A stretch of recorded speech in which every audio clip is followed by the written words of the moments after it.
what's wrong with the defending world champions.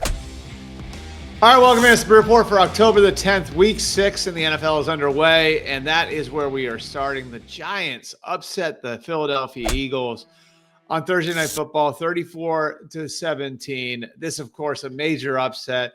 One of the worst teams in the league a year ago, a team that came in at 1-4, pulled the upset. And so naturally, the first question anybody's going to have out of this is what's wrong with the defending world champions. And this is 2 losses in 5 days. They blew a 17-3 lead at home against the Broncos on Sunday. And even before that, there were some questions about whether or not there were some cracks in the armor.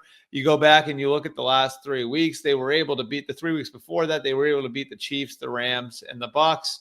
But there were points through that really tough stretch of the schedule where things didn't look quite right. And so now, instead of it being 4-0 and there being a but you've got something to chew on. So what's the difference between this year's team and last year's team? It's starting on the offensive side of the ball. I know a lot of people are going to focus on Jalen Hurts and the relationship with the receivers. The offensive line isn't playing the same way. Now, they don't have Mekhi Becton from a year ago, but I'm not sure that that's really it. Like Lane Johnson's been banged up. He's a little older. And you just look at where they're at. And the run game is ranked towards the bottom of the league. That's meant they're playing at a long yardage more. They've been playing from behind a little bit more.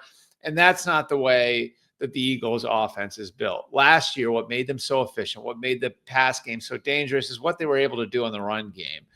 And so now, like inexplicably, really, with the back that they have, with the line that they have, ranking in the bottom half of the league, running the ball, the context under which that offense is playing has changed. And of course, it's going to make a difference in the passing game. And so it's made a difference for Jalen Hurts. It's made a difference for A.J. Brown. It's made a difference for Devontae Smith.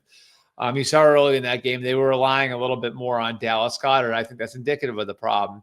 When you've got to get rid of the ball quicker, it's going to go underneath to your tight end. So there's that issue on offense. Then on defense, I'm not quite sure enough people gave credence to how much the Eagles lost during the offseason. This was not a run-it-back situation.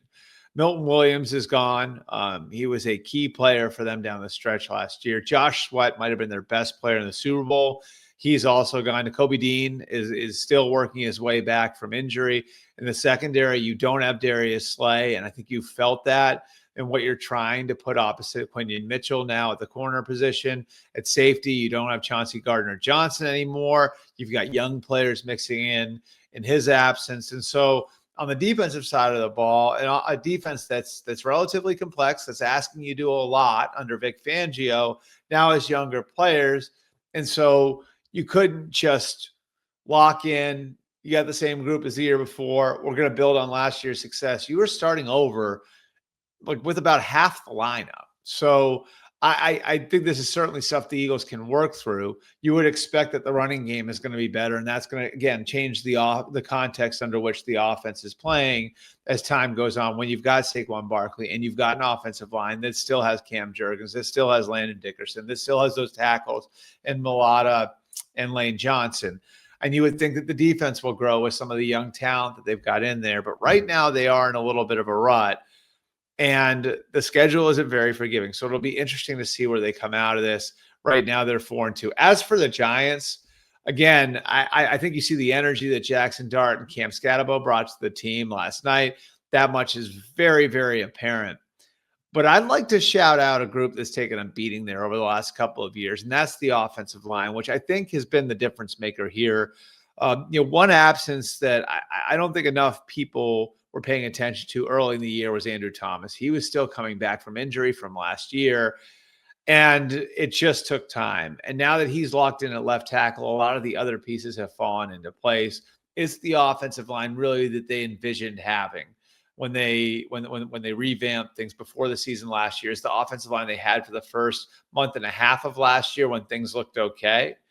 Before Andrew Thomas got hurt. And now that Andrew Thomas is back in there at left tackle, it's Thomas and Illuminor at tackle, it's Schmitz at center, and it's Van Roten and Runyon at the guard positions. That's what they envisioned it being. And so now I think you're starting to see what an offense, what difference an offensive line can make, of course, in general, but also what sort of damage the offensive line issues did for the team over the last couple of years. And so Dart and Scatabo certainly bring energy. It's remarkable that they're able to do this without Malik Neighbors in the lineup, with Dart throwing to guys, a rookie in Dart throwing to guys like Little John Humphrey and Jalen Hyatt, who's underperformed but showed up last night.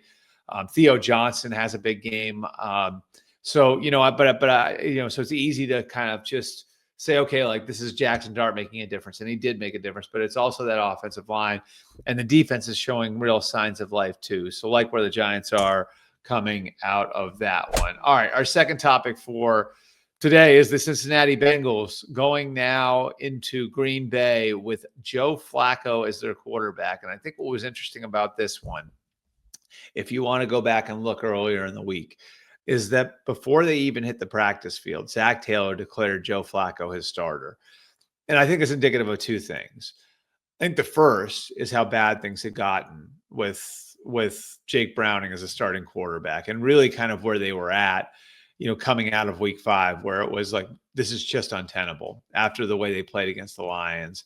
And I mean, whatever the reason, internally they saw in Jake Browning a guy who wasn't seeing it the same way as he did 2 years ago when he started 7 games and went 4-3, and who isn't throwing the way he did 2 years ago.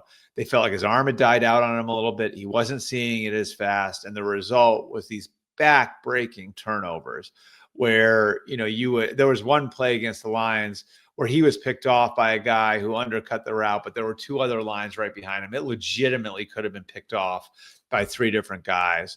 So the fact that Zach Taylor was so quickly ready to pull the ripcord and go to Joe Flacco was, I think, an indictment of where they were at the quarterback position and how desperate they had gotten at that spot just to get up to a suitable level of play. And then the second thing you take away is this is what you're buying with Joe Flacco. What you're buying with Joe Flacco is that he has played in so many systems over the course of his career. He has seen so many things over the course of his career that he's going to be able to come in and give you an adequate level of quarterback play. They are under no illusion that this is going to be Joe Burrow, in the offense. That's not what this is. But with right coaching, with the right scheming, they feel like they can mitigate their offensive line issue and highlight some of their skill position talent with an experienced quarterback like Joe Flacco in there. Here's what I mean by that. And I know a lot of people have looked at this and said, oh, well, like that offensive line has played so poorly over the first month and a half of season, and Joe Flacco can't move around the way that he could before. And so this is going to be a disaster. You're looking at it wrong. I think with Joe Flacco in there, with his ability to get rid of the ball quickly, with his ability to read out things fast, with his ability to identify things before the snap, and with the skill position talent he has out there, they can build the offense. They can call the offense in a way where Joe can get rid of the ball quickly and put the playmakers in position to make plays. And that's something I think you can tell Jamar Chase knows. Because listen to Jamar Chase's words, what he said very specifically this week. He said, I appreciate the organization for trying. You can see the frustration with guys like Higgins, with guys like Chase, with guys like Chase Brown and Mike Gesicki and all the guys in that offense over the last few weeks and the way things were going.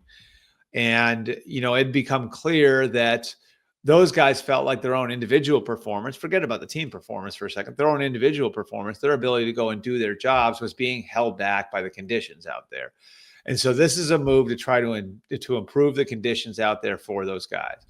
Doesn't mean they're going to go out and beat a Green Bay team that's coming off of its bye, that's still licking its wounds from that Sunday night loss to Dallas. No. Does it mean that they have a chance to play good ball over the next couple of months? Sure. And, I've said this a few times, and I think it still holds. If they can find a way to get to December 14th when they play the Ravens at 7-6, they've got a chance, because that schedule lightens up after that Baltimore game. And if you're 7-6 there, you got a chance to get to 10 wins because you'll have Joe Burrow back in the lineup. And if you have Joe Burrow back in the lineup going into January, especially with the state of the AFC, what it is right now, you give yourself a chance. And that's what this is. To me, anytime you have an opportunity to go into the playoffs with a quarterback like Joe Burrow, that is gold. I learned it from my years covering Brady and Manning and remembering the Patriots and Colts being the gold standard franchises and seeing how things came undone for those franchises when they didn't have the franchise guy. Every chance that you have to go into the playoffs with one of these guys at quarterback is gold and should be treated as such. And this is an investment back into the idea of that. And so they are investing in the idea of getting Joe Burrow to the playoffs. And I don't think it'll take them running the table from here until mid-December. What it'll take is being able to scratch out 3 or 4 wins. And I think that Joe Flacco gives them the opportunity to do that. If they can scratch out, again, maybe not 3 or 4, maybe 4 or 5 wins, you can scratch out 4 or 5 wins between now and mid-December, then they have a chance. And then they get Joe Burrow back in the lineup. And if they can find a way into the playoffs, look out. Because at that point, this team would likely have developed some different strengths. You have one of the best quarterbacks of his era coming back into the lineup.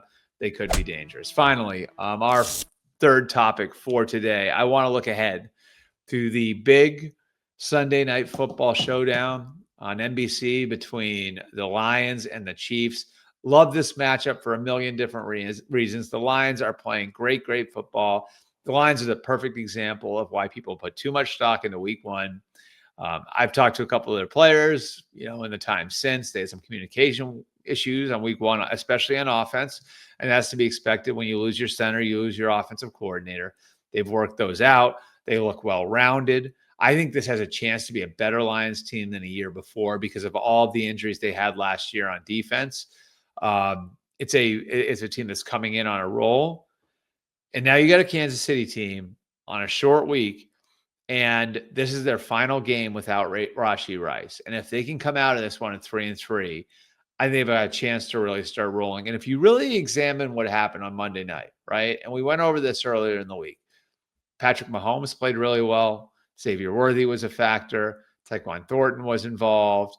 Brashard Smith, their rookie running back, has a chance to be a really nice weapon out of the backfield, and you can pair him with Pacheco and Hunt back there.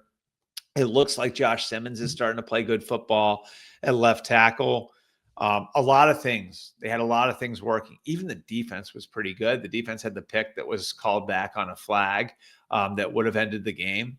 They lose on the pick 6, which was a like the sort of circumstance that isn't going to repeat itself, right?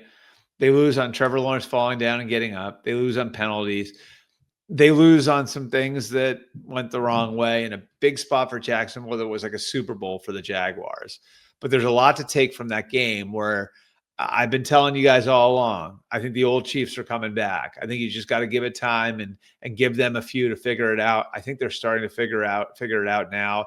And if they can beat the Detroit Lions on Sunday night at Arrowhead, now they've got some real momentum. They've got Rashee Rice coming back into the lineup, and look out. I think the Chiefs are coming. So this, to me, is such an intriguing matchup. It's a chance for the Lions to stamp themselves as maybe the best team in football right now. And I know we've crowned probably 7 or 8 different best team in football so far this year, but they've got a chance to stamp themselves as that, coming out of week 6. And the Chiefs have a real chance to build some momentum. Can't wait to see that one and the rest of week 6. Appreciate you guys coming out. As always, you can leave your feedback here on the YouTube page. You can comment right below, or you can get to me on social media at Albert Breer on Twitter, at Albert R. Breer on Facebook, at Albert_Breer on Instagram. Appreciate you guys coming out. Enjoy the weekend.